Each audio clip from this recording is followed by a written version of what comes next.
This video is made for entertainment purposes only. My name is Marcus Webb. I'm 71 years old now, and I haven't fired a rifle in 43 years. Not since that October in 1982, when I tracked something into the Bitterroot wilderness that made me understand, really understand, that some boundaries exist for reasons we can't see until we've already crossed them. People ask me why I gave up hunting. They see the empty gun rack in my study, the dusty trophy mounts I can't bring myself to take down or look at anymore. They think maybe I found religion, or got too old, or lost my nerve. They're wrong on all counts. I lost something else entirely. Something more fundamental than courage or faith. I lost the certainty that I understood what a predator was. What prey meant. What it means to be human in a world that's older and stranger than we're willing to admit. This is the story of 3 days in October 43 years ago. 3 days that started with arrogance and ended with a skull in the hands of something that shouldn't exist, and the terrible understanding of what that skull meant. October 15th, 1982. Bitterroot Mountains, Montana-Idaho border. I was 38 years old and at the peak of my hunting career. That's not a boast, it's just fact. I'd taken trophy elk in 7 states, a grizzly in Alaska, a mountain lion in Colorado. My lodge was featured in Field and Stream. Wealthy clients paid me $5,000 a week to guide them through terrain that would break most men. I was good. Better than good. I could read sign that other hunters would walk right past. A bent blade of grass, a stone turned the wrong way, a scratch on bark that told me not just that an animal had passed, but how long ago, how fast it was moving, and whether it knew it was being followed. But I was also restless. When you've taken every major game animal in North America, when you can predict your hunt before it even begins, the thrill starts to fade. You start looking for something more. Something that will make you feel that electric edge of uncertainty again. That's what brought me to the Bitterroot that October. I'd been hearing stories, the kind that get passed around hunting camps in low voices after the 3rd or 4th beer. Stories from Nez Perce guides about something living in the deep canyons of the Bitterroot-Selway wilderness. Not deer. Not elk. Not bear. Something else. They called it different names. Sasquatch, the old walker, the tall shadow. White hunters called it Bigfoot or Sasquatch, usually with a laugh. But the Nez Perce guides didn't laugh when they talked about it. They got quiet. Careful. They talked about it the way you'd talk about a flood or a wildfire, a force of nature you respected and avoided. I dismissed it for years. Folklore. Campfire tales. The kind of thing that sold tabloid newspapers but had no place in serious hunting conversation. Then I met Joseph Redwater. Joseph was a tracker I'd hired for an elk hunt that September. 70 years old, half blind in one eye, but he could still read terrain better than men half his age. We'd had a successful hunt, a 6-point bull that my client was thrilled with, and on our last night, sitting by the fire, Joseph told me something that changed everything. "You're a good hunter, Marcus," he said, not looking at me, eyes on the flames. "Maybe the best white hunter I've worked with. But you hunt like you're collecting stamps. Like you're checking boxes."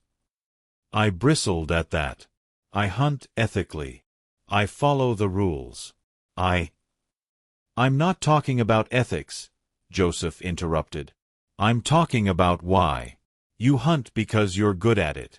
Because you can. Not because you need to. Not because you respect what you're taking. I didn't say anything.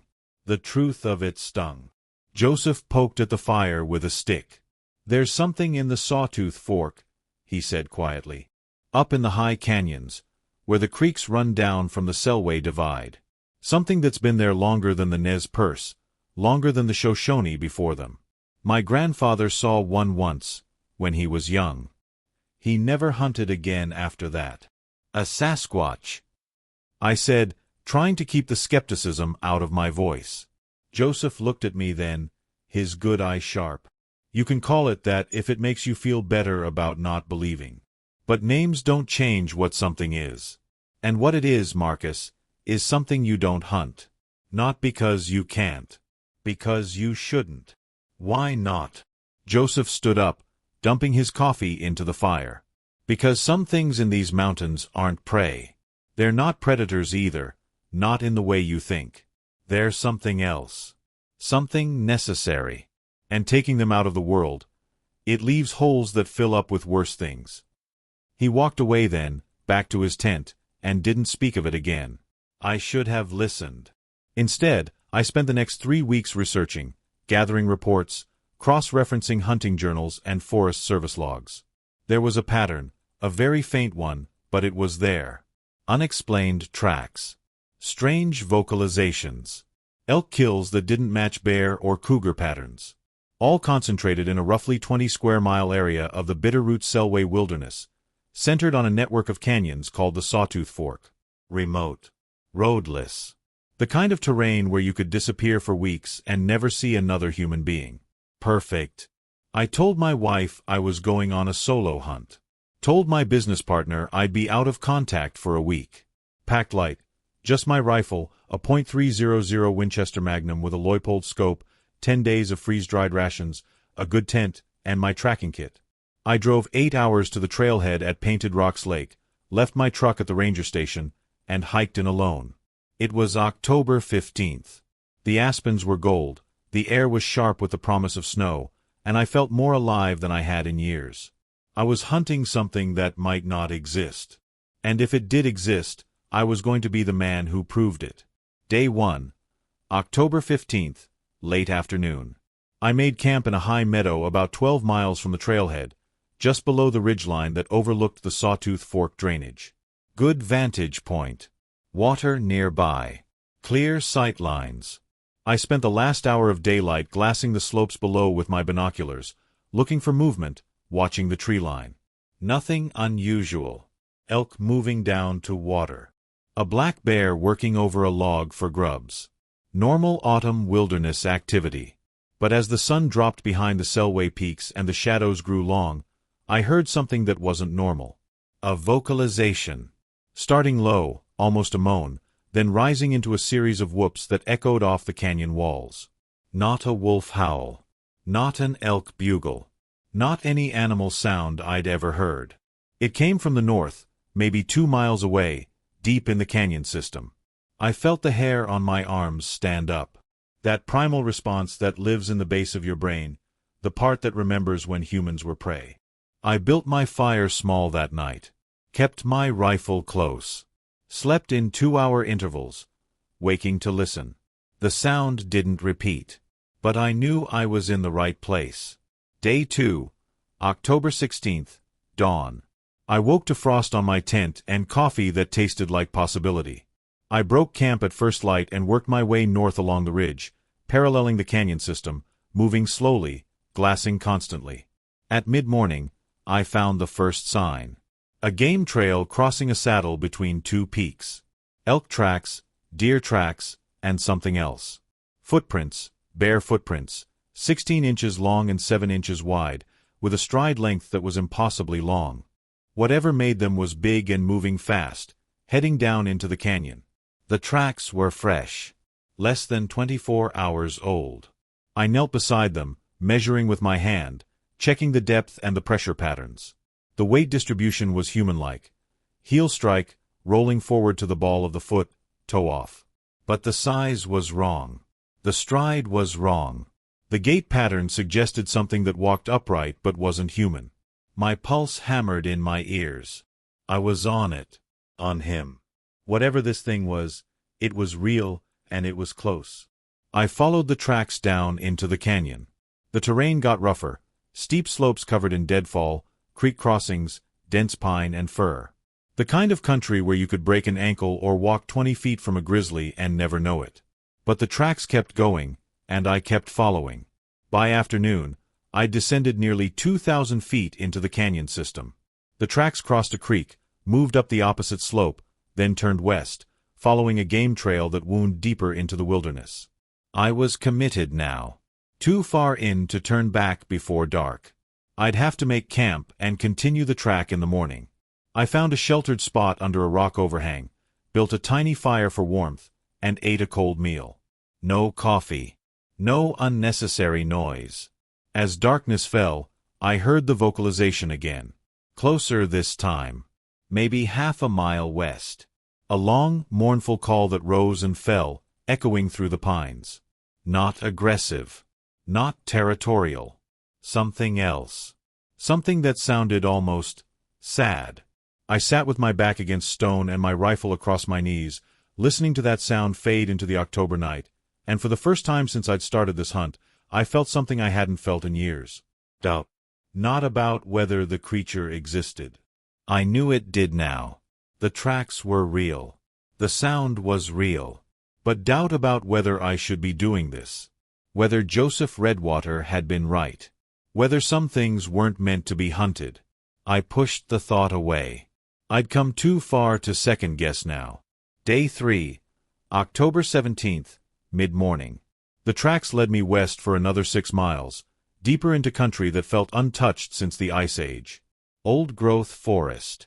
Moss-covered boulders the size of houses. Creeks running cold and clear through narrow defile. And then the tracks turned north, following a tributary canyon that climbed toward a saddle in the peaks. I followed for another hour, and that's when I found the second sign. A tree. A massive Douglas fir, 8 feet in diameter, with bark stripped off in long vertical gouges starting 12 feet off the ground and going up another 6 feet. Claw marks. But not bare claws. These were different. Longer, deeper, more deliberately placed. And high. Whatever made them was tall enough to reach 18 feet up the trunk. There was hair stuck in the sap. Coarse, dark brown, almost black. I pulled a few strands free and rolled them between my fingers. Thicker than human hair. Stiffer than bear fur. I bagged the sample and kept moving. The terrain narrowed. The creek canyon became a gorge, the walls closing in, the trail winding between boulders and fallen trees. The kind of place where you had to choose your path carefully or get trapped in a dead end. And that's when I realized I wasn't just tracking anymore. I was being funneled. Day 3, October 17th, early afternoon. The realization hit me like cold water. I stopped moving and looked back the way I'd come. The gorge behind me had narrowed to barely 20 feet across, walled in by vertical rock faces slick with moss and seepage. The creek ran through the middle, too deep and fast to cross easily. The trail, if you could call it that, wound forward between house-sized boulders that created a natural corridor. I wasn't following tracks anymore. I was being led. Every game trail junction I'd passed, every creek crossing, every fork in the path, there had been sign at each one. A footprint. A broken branch. A stone displaced. Just enough to keep me moving in one direction. North. Always north. Deeper into the canyon system. Whatever I was tracking knew I was following. And it was taking me somewhere specific. My hands tightened on my rifle. Every instinct I'd developed in 20 years of hunting was screaming at me to turn around. To backtrack out of this gorge while I still could.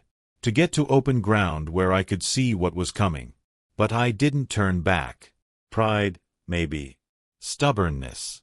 Or maybe something deeper. The same drive that makes a moth fly into flame, even when every cell in its body knows it's wrong. The need to see. To know. To complete what I'd started. I moved forward, rifle up, finger near the trigger, every sense on high alert. The gorge opened suddenly into a box canyon. I stopped at the threshold and just stared. The canyon was maybe a quarter mile across and half a mile deep, surrounded on 3 sides by sheer cliff walls that rose 500 feet straight up. The north end was blocked by a massive rockfall, a jumble of house-sized boulders that looked like they'd come down in some ancient avalanche, sealing the canyon off completely. A dead end. No way out except the way I'd come in. The floor of the canyon was relatively flat, covered in old-growth pine and fir, with a clear creek running through the center. Morning sunlight slanted in from the east, illuminating the mist that rose from the water. It was beautiful. Pristine. The kind of place that felt like stepping back 10,000 years. And it was absolutely silent. No birds. No squirrels. No sound except the creek and the whisper of wind through the pines. That silence was wrong. Wilderness is never truly silent. There's always something moving, calling, living. This felt like a held breath. I moved into the canyon slowly, rifle panning left and right, checking shadows and tree lines. The hair on the back of my neck was standing straight up. Every predator instinct I had was telling me I was being watched. I was 50 yards in when I saw the first bones. A ribcage, massive and bleached white, half buried in the pine needles near the creek. Too big for elk. Too heavy for moose. The bones were thick, ancient-looking, scattered across a 10-foot radius like something had been feeding there long ago. I moved closer, knelt down, touched the ribs. They were scored with deep grooves, tooth marks. Something with a jaw powerful enough to crack bone had fed here. And then I looked up and saw the rest.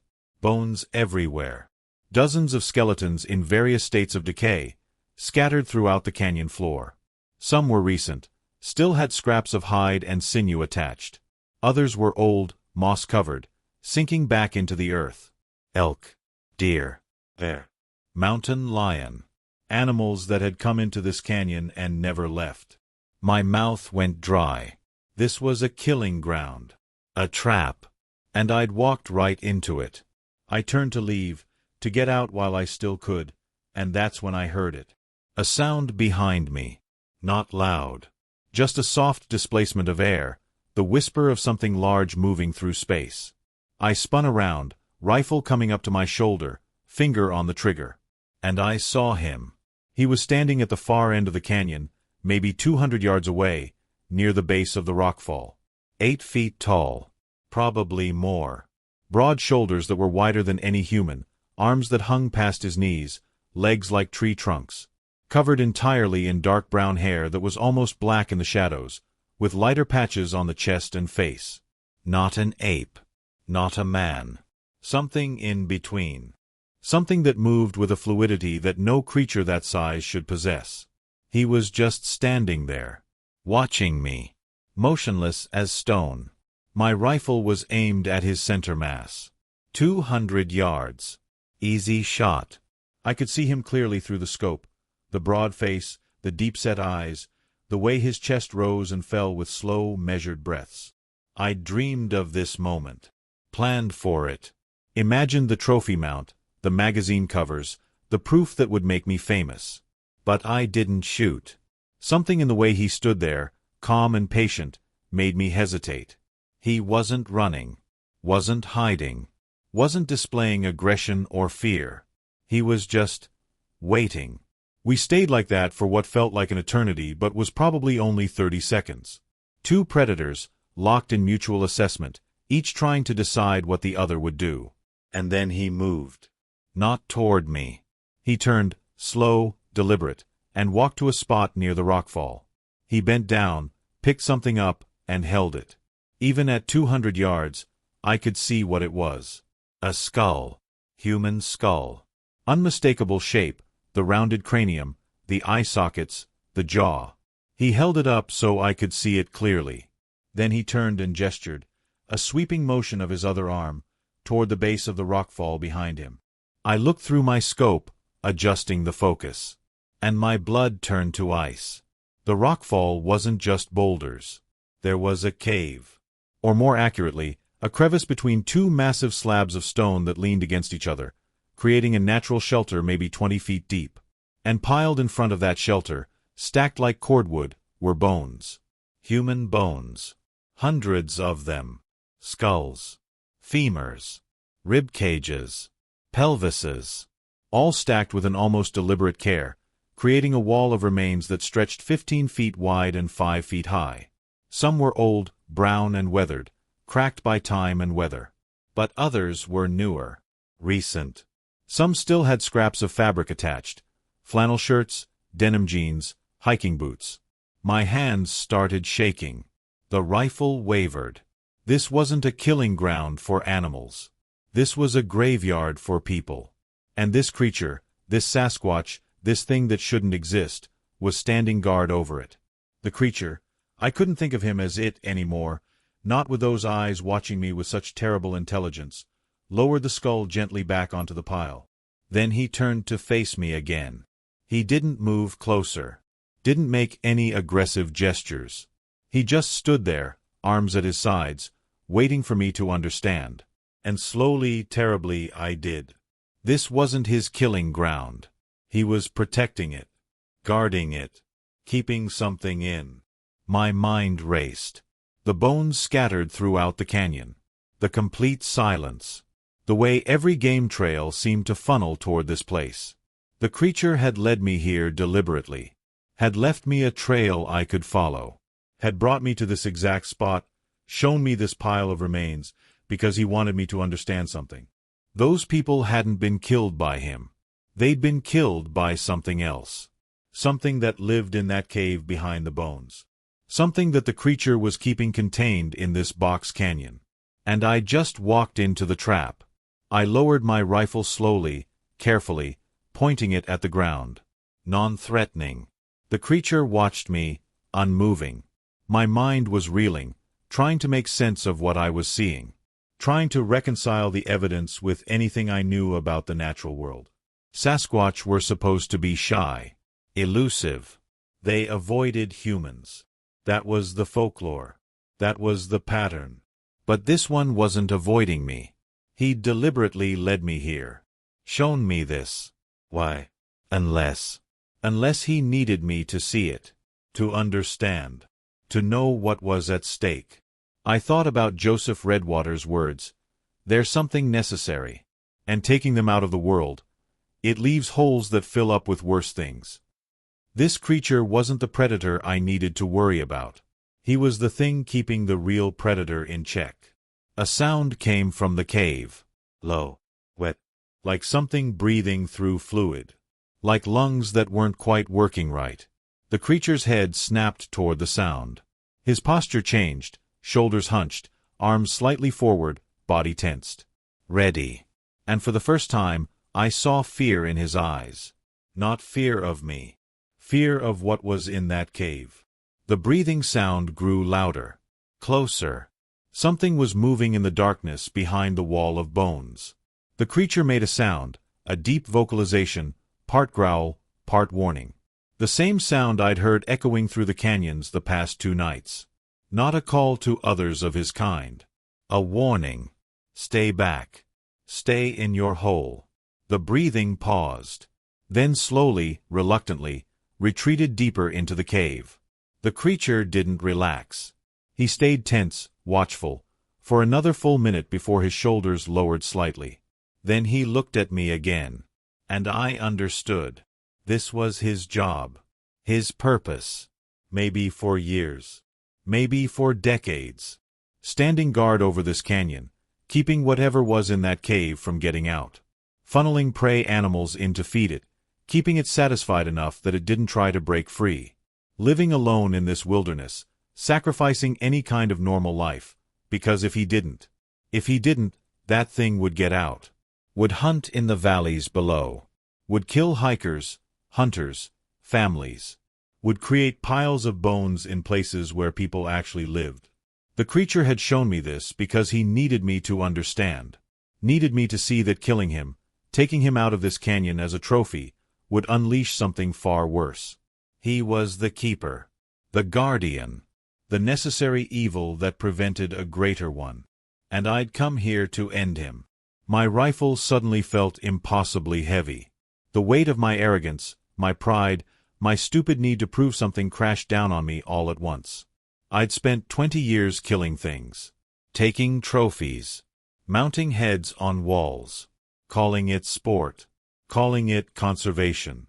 Telling myself I was a skilled predator, a master of the wilderness. But I'd never understood what predation actually meant. What purpose it served. What responsibility came with it. This creature understood. He lived that responsibility every single day. And I'd come to kill him for it. I felt sick. I stood there for a long moment, rifle at my side, staring at this impossible being who just taught me more about the natural world than 20 years of hunting ever had. The creature watched me, patient, waiting to see what I would do. Whether I'd understand. Whether I'd make the right choice. Slowly, deliberately, I unslung my rifle. Laid it on the ground. Stepped away from it. Surrendering. Not to him. To the truth. The creature's posture shifted. Relaxed slightly. Something that might have been approval, or relief, flickered across those deep-set eyes. I raised my hands, palms out. Universal sign. I'm not a threat. He nodded. An actual, unmistakable nod. Human gesture from a non-human being. Then he did something I'll never forget. He walked toward me. Not fast. Not aggressively. Just a slow, measured approach.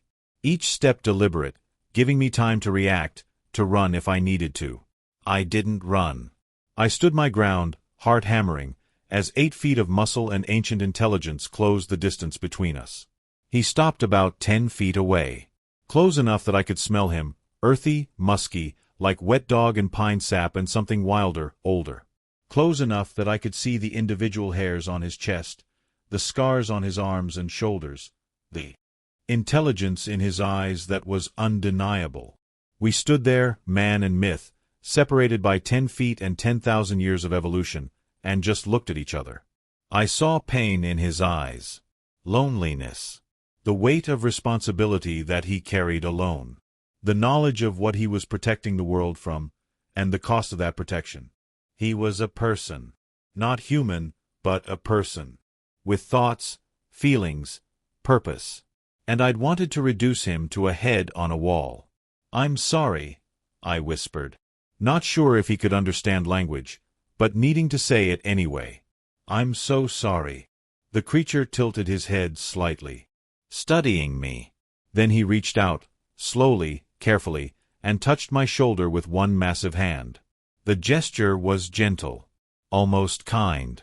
A acknowledgement. Forgiveness, maybe. Or just recognition. One being to another, one guardian to another, even if I'd failed to understand what I was supposed to be guarding until now. Then he turned and walked back toward his post near the cave. Back to his eternal vigil. Back to the responsibility I would never have to carry, because he carried it for me. For all of us. I picked up my rifle. Not to shoot. Just to carry out. I took one last look at the bone pile, at the cave, at the creature standing guard over things that should never be released. And I left the canyon. The hike out of that canyon was the longest 6 miles of my life. Not because of the terrain, though it was brutal, climbing back up that gorge with my legs shaking and my mind reeling. Not because of exhaustion, though I was running on adrenaline and shock at that point. It was long because every step took me further from something that had fundamentally changed how I saw the world, and I knew that when I got back to civilization, no one would believe me.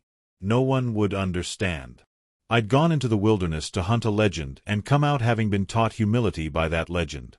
The afternoon sun was slanting low through the pines when I finally climbed out of the gorge and reached the ridge overlooking the Sawtooth Fork drainage. I stopped there, breathing hard, and looked back. From up here, the canyon system looked peaceful. Beautiful. Just another pristine corner of the Bitterroot Wilderness, unchanged since the last ice age. But I knew better now. Down in those canyons, something ancient was being contained.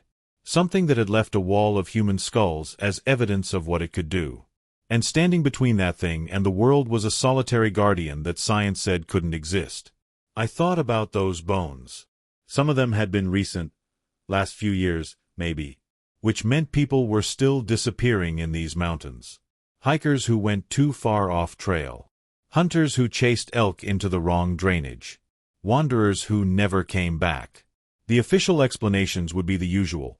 Got lost, fell off a cliff, attacked by a bear, succumbed to exposure. The Forest Service would search for a few days, find nothing, eventually give up. Families would grieve and wonder. And no one would ever know the truth. That those people had stumbled into a trap that had been claiming victims for probably centuries.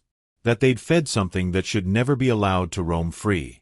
And that their deaths, horrible as they were, had prevented something worse. The creature in the canyon was doing work that no human could do. Making sacrifices no human should have to make. Living a life of isolation and constant vigilance so that the rest of us could hike and hunt and live our lives without knowing what was being kept at bay. I pulled out the baggie containing the hair samples I'd collected. Dark brown, almost black, coarse and thick. Physical proof that Sasquatch existed. This was what I'd come for. Evidence. Validation. Fame. I stood there on that ridge, holding proof of the impossible, and I knew I could never show it to anyone. Because if I did, If I proved they existed, the scientists would come. The cryptozoologists. The hunters. The media circus. They'd flood into the Bitterroot, searching, tracking, trying to capture or kill or study. And eventually, they'd find that canyon. They'd find the creature. And they'd take him away. Put him in a lab or a zoo or just kill him for the trophy. And whatever he'd been guarding would be free to hunt again. How many people would die before anyone figured out what had been unleashed? I opened the baggie and let the hair samples scatter in the wind. Then I continued hiking out. I reached my truck at the Painted Rocks Lake trailhead just after dark on October 18th. 3 days since I'd started this hunt. A lifetime since I'd known what kind of world I lived in. The ranger station was closed, but there was a note under my windshield wiper. Welcome back. Hope you got your elk. Ranger Patterson. I didn't get my elk. I got something else entirely. I drove 8 hours back to my home in Missoula, stopped once for gas and coffee, and didn't speak to anyone. What would I say? My wife, Linda, was asleep when I got home. I stood in the doorway of our bedroom for a long time, watching her breathe, thinking about how normal her world was. How safe. How she'd never know what kept that safety in place. I went to my study and looked at the trophy mounts on the walls. The elk. The grizzly. The mountain lion. The bighorn sheep. Dead eyes staring at nothing. Lives taken so I could prove I was a skilled hunter. So I could feel the thrill of the kill. They looked obscene now. Grotesque. Empty. I'd taken those animals and learned nothing from them except how to kill more efficiently. The creature in the canyon had shown me his responsibility, his burden, his purpose, and hadn't harmed me. Had let me walk away with understanding instead of fear. He was more human than I'd been in 20 years of hunting. I didn't sleep that night. I sat in my study until dawn, staring at those dead eyes, thinking about what it meant to be a predator. What it meant to kill. What responsibilities came with that power. When Linda came down for breakfast, I told her I was done guiding hunts. Done taking trophies. Done hunting altogether. She thought I'd hit my head or had altitude sickness. She thought it was a phase, that I'd get over it. I never did. The next few months were difficult. I canceled my guiding contracts. Disappointed wealthy clients who'd paid deposits for trophy hunts. Lost friendships with other hunters who thought I'd lost my mind or gone soft. My business partner bought me out, at a loss, because a hunting lodge without a hunter isn't worth much. We sold the property, the equipment, everything. I found work as a wilderness survival instructor, teaching people how to move through the mountains safely, how to read terrain, how to respect the wilderness instead of conquering it. It paid a fraction of what I'd made guiding hunts, but I could sleep at night. Linda thought I'd lost my mind at first. But gradually, she saw that something fundamental had changed in me. That I was calmer, more present, more at peace than I'd been in years. She stopped asking what had happened on that solo hunt. Some things, she realized, you have to accept without understanding. I never told her about the canyon. Never told anyone. Once, about 6 months after my hunt, I ran into Joseph Redwater at an outdoor equipment store in Missoula. He was buying supplies for a spring fishing trip. He took one look at me and knew. We went for coffee. Sat in a corner booth where no one could overhear. You went to Sawtooth Fork, he said. Not a question. I nodded. And you? Saw him. Another nod. Did you shoot? No. Joseph studied me for a long moment. Then something like respect flickered across his weathered face. My grandfather said that the old walker shows himself to hunters sometimes. Only to certain ones. The ones who are skilled enough to be dangerous but still capable of learning. He shows them what he guards. Lets them choose. Choose what? Whether to be a killer or a protector. Whether to take life for pride or preserve it for purpose. Joseph sipped his coffee. Most hunters who see him never hunt again.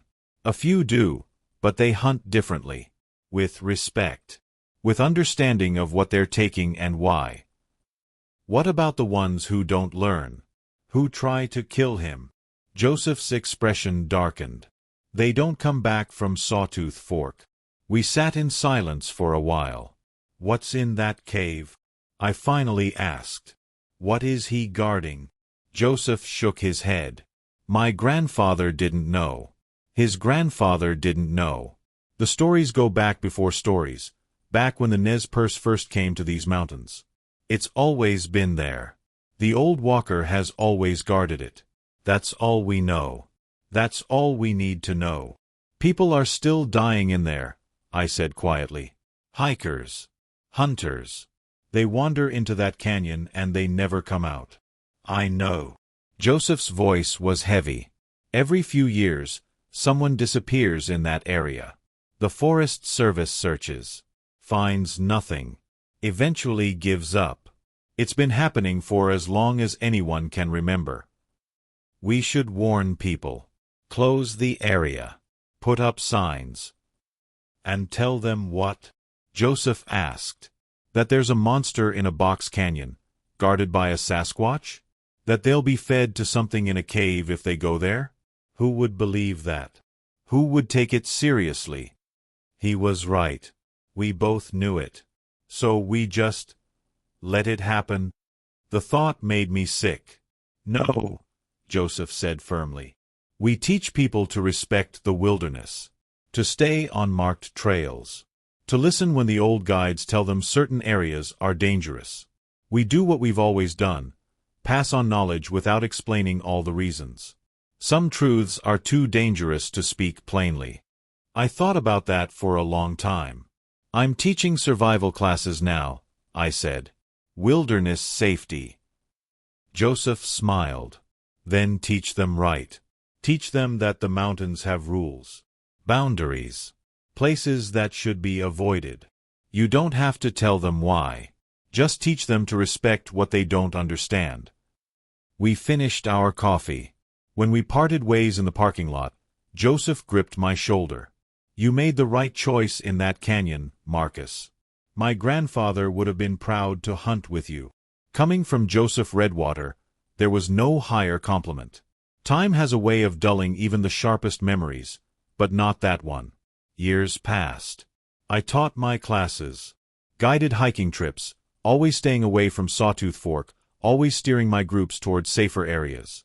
I became known as a cautious guide, maybe even an overcautious one, but I had 0 accidents and 0 disappearances. Other guides weren't so lucky. Every few years, I'd hear about someone going missing in the Bitterroot Selway wilderness. Usually solo hikers or hunters. Usually in the fall. Usually somewhere near the Sawtooth Fork drainage. The pattern was always the same. Person goes in, person doesn't come out, search teams find no trace, case eventually goes cold. I'd hear these reports and feel the weight of knowledge I couldn't share. Guilt that I couldn't prevent these deaths without exposing the truth. Frustration that the guardian in that canyon was still doing his job, still protecting the world, still making sacrifices that no one knew about or appreciated. In 1995, a forestry graduate student named Thomas Corrigan disappeared while conducting a wildlife survey near the Selway Divide. Big search effort, helicopters, tracking dogs, dozens of volunteers. Found nothing. I was asked to help with the search. I agreed, but I made sure to steer the teams away from Sawtooth Fork. Told them the terrain was too dangerous, too prone to rock slides, not worth the risk. They listened. They searched everywhere else. Found nothing. Thomas Corrigan's family grieved. His mother never stopped believing he'd somehow survived, was living off the land somewhere, would come home one day. I knew better. I knew exactly where Thomas Corrigan's bones were. Knew what had killed him. Knew why. And I had to carry that knowledge alone. In 2003, a bow hunter named Derek something, never learned his last name, posted on an internet forum about finding strange tracks in the Bitterroot Wilderness. Giant footprints, he said. Sasquatch tracks.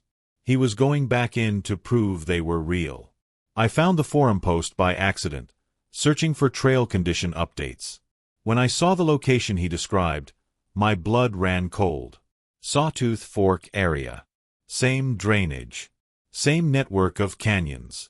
I tried to reach him. Sent private messages on the forum, Tried to warn him to stay out of that area without explaining why. He never responded. 3 weeks later, there was a short article in the Ravalli Republic, Bow Hunter Missing in Bitterroot Wilderness. Derek Hutchins, 34, of Spokane. Last seen October 8. Search efforts suspended after 2 weeks. I stopped reading missing persons reports after that. Couldn't handle the weight.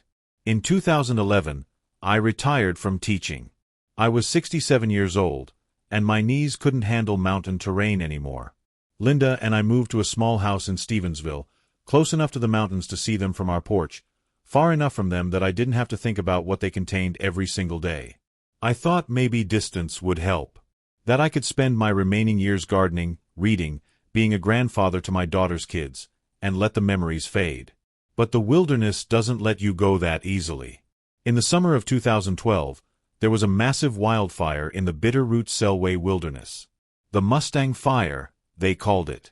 Started by lightning, burned for 6 weeks, consumed over 140,000 acres. I watched the news coverage obsessively. Tracked the fire's progression on maps. Watched the smoke plumes from my porch, 40 miles away. The fire burned right through the Sawtooth Fork drainage. I didn't sleep for weeks. Couldn't stop thinking about what was in that canyon. Whether the fire had breached it. Whether the Guardian had survived. Whether the thing in the cave had been released. When the fire was finally contained and the smoke cleared, I did something I'd sworn I'd never do. I went back. October 2012. 30 years after my first visit to Sawtooth Fork. I was too old to do it safely. My knees ached, my lungs weren't what they used to be, and I had no business hiking alone into wilderness that had just been devastated by wildfire. But I had to know. I told Linda I was going on a day hike with some old friends. Drove to the Painted Rocks Lake trailhead, still there after all these years, though the ranger station had been upgraded. Signed in under a fake name. Headed into the mountains with a day pack, water, protein bars, and my old binoculars. No rifle.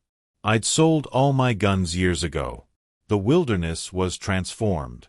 The fire had burned hot and fast through this area, consuming everything. The old-growth pines were gone, reduced to blackened spikes pointing at the sky. The underbrush was ash. The ground was bare, exposed, all the secrets that had been hidden beneath centuries of forest laid bare by flame. It took me 6 hours to reach the ridge overlooking Sawtooth Fork. Twice as long as it had taken 30 years ago. I had to stop frequently to rest, to catch my breath, to remind my protesting body why this was important.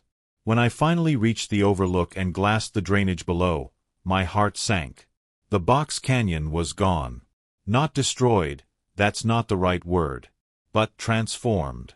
The fire had consumed every tree, every bush, every living thing. The gorge that had once been walled with vegetation and shadow was now exposed, stark, visible from miles away.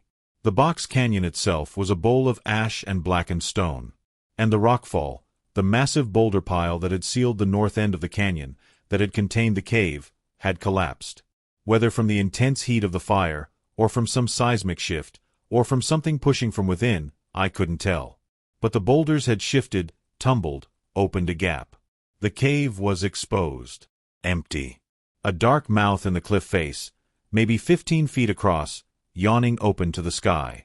I stared through my binoculars, hands shaking, searching for any sign of the Guardian. Any sign of movement. Any indication of what had happened. Nothing. Just ash and stone and emptiness. The wall of bones was gone. Consumed by fire, scattered by the rockfall.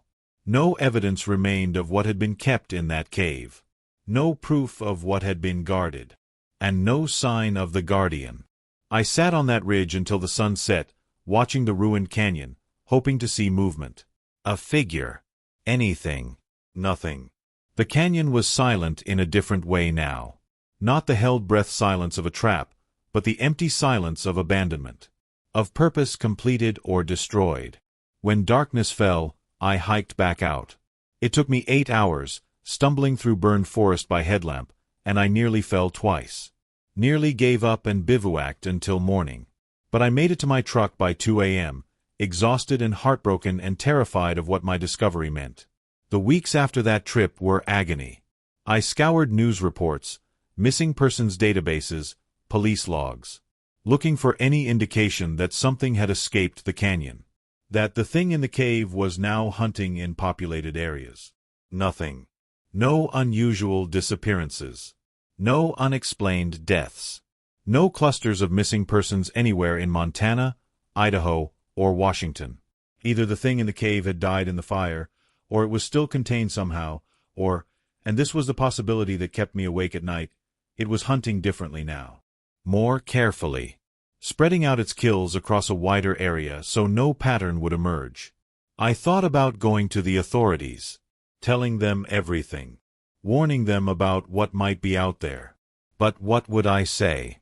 30 years ago I saw a Sasquatch guarding a cave full of human bones, and now the canyon burned and he's gone and I think a monster might be loose? They'd think I was senile, mentally ill. They'd smile politely and show me the door. And I had no proof. The hair samples were gone, scattered to the wind 30 years ago. The canyon was ash and stone. The guardian was gone. The bones were destroyed. I had nothing but a story that sounded like the ravings of an old man who'd spent too much time in the sun. So I stayed silent. Again. And I waited. For news that never came. For a pattern to emerge. For evidence that my worst fears were justified. Years passed. Nothing happened. No clusters of disappearances. No unusual attacks. No sign that anything unnatural was hunting in the wilderness. Maybe the fire had killed everything in that cave. Maybe the guardian had completed his duty in some final way I'd never understand. Maybe I was wrong about all of it, had been wrong for 30 years, had built a mythology out of bones and shadows and one brief encounter with something I didn't fully understand. But I don't think so. I think the guardian accomplished what he needed to accomplish. I think the fire was the end of something that had been running for centuries. I think whatever was in that cave is gone now, destroyed by flame, or sealed in collapsed stone, or killed by the guardian in some final confrontation I'll never know about. I think he won. And I think he died winning. I'll never know for sure. That's the burden I carry, uncertainty about the end of a story I stumbled into for 30 years ago. It's October 2025 now. I'm 71 years old. Linda passed away 3 years ago, cancer. My daughter lives in Seattle with her family. I see them twice a year. I live alone in Stevensville, in a house full of books about wilderness ecology, indigenous folklore, and conservation biology. No trophy mounts. No guns. Just memories and questions. I still think about that canyon. About the guardian who showed me that pile of bones and trusted me to understand. About the choice he gave me, to be a killer or a protector. I chose protection, as best I could. I spent 40 years teaching people to respect the wilderness, to understand boundaries, to recognize that some areas are dangerous for reasons we can't always explain. I never hunted again. Never raised a rifle except to sell it. And I never told this story, until now. I'm telling it now because I'm old, and I won't be here much longer, and someone should know. Should understand what was kept in check in those mountains. What sacrifice was made on behalf of all of us who hike and hunt and live our lives without knowing what boundaries are being maintained. Will you believe me? Probably not. It sounds like fantasy. Like the tall tales old hunters tell after too many drinks. But ask yourself this: why do people still disappear in the wilderness? Why do experienced hikers and skilled hunters sometimes walk into the mountains and never come back? Why do the search teams find nothing? No bodies, no equipment, no trace. The official answers are exposure, falls, animal attacks. Lost and died. Happens all the time. Maybe that's true. Or maybe there are places in the wilderness that have rules we don't understand. Boundaries that are enforced by forces we don't acknowledge. Guardians who keep worse things in check, and sometimes the only way to keep something contained is to feed it. Maybe those disappearances aren't accidents or tragedies. Maybe they're the price we pay for safety we don't even know we have. I don't know if the thing in the Sawtooth Fork Cave is truly gone. I don't know if the guardian succeeded in his final task or if he simply died trying. But I know this. I was given a choice in that canyon 43 years ago. I could have killed something that was protecting the world from something worse. I could have taken a trophy and become famous and never understood what I'd unleashed. I chose differently.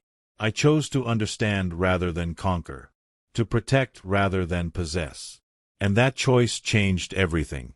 Not just for me, for everyone who's hiked those mountains since. Everyone who's lived their life not knowing what was being kept at bay. Everyone who benefited from a guardian's sacrifice without ever knowing his name or his face or his story. This is his story. This is what I saw in that canyon. This is what I was taught by something that shouldn't exist but did, and maybe still does, somewhere in the deep places of the wilderness where humans rarely go. We talk about apex predators like we understand them. Like we're at the top of the food chain and everything else is beneath us. But we're not at the top. We've never been at the top. We just live in the safe areas, the protected zones, the places that are kept clear by guardians we don't acknowledge. And sometimes, when a human gets too far from those safe zones, they meet what the guardians were protecting us from. That's what those bones represented. That's what the guardian was showing me. Not a trophy to take, but a truth to carry.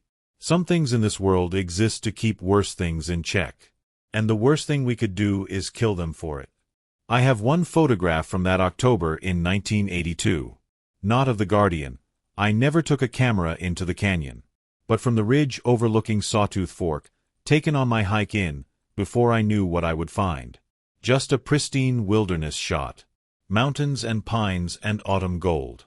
Beautiful and peaceful and completely ordinary. I keep it on my desk. Look at it sometimes.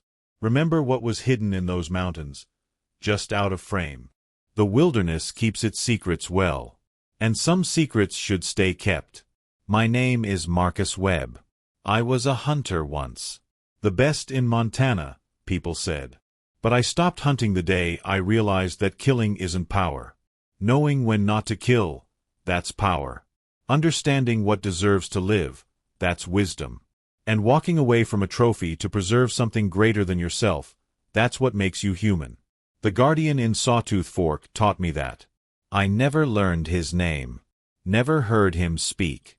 Never saw him again after that October day when I laid down my rifle and walked away. But I think about him every single day. Wonder if he's still out there, in some other canyon, guarding some other boundary.